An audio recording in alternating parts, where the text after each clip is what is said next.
Laser 558 was one of the most successful offshore radio stations to challenge Europe's land-based broadcasters since the first such station took to the high seas in 1958. Its programs of non-stop hit music at one time had an audience of over 8 million listeners, but from the time Laser arrived off the east coast of England until today, the station was plagued with technical problems.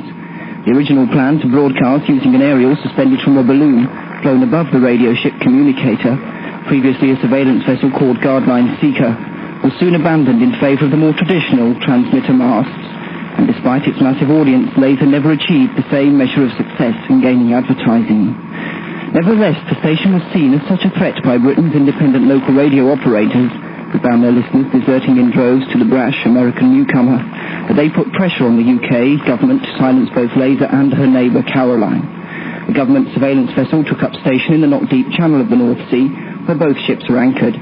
The authorities claimed both stations were supplied from England in contravention of legislation passed in 1967, designed to silence offshore radio once and for all. In fact, both Laser and Caroline tendered from Spain. Last night's storms, coupled with a lack of cash and ever-increasing generator problems, finally proved too much, and Laser's brave attempt to shake up European broadcasting came to an end. It is ironical that the government ship Guardline Tracker, which escorted Laser to Harwich, was once upon a time a sister ship to the communicator. Thank you very much, Andy. Loving awareness, Radio Caroline. Loving good music, Radio Caroline.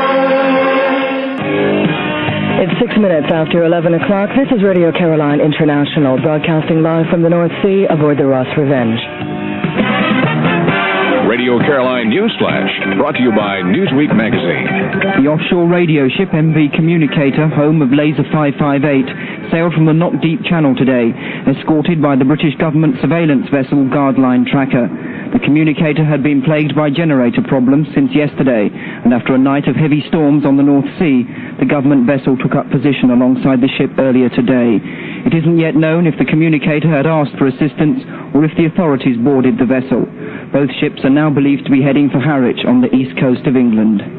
Our next scheduled news is at 12 midday. For Caroline International, this is Andy Johnson.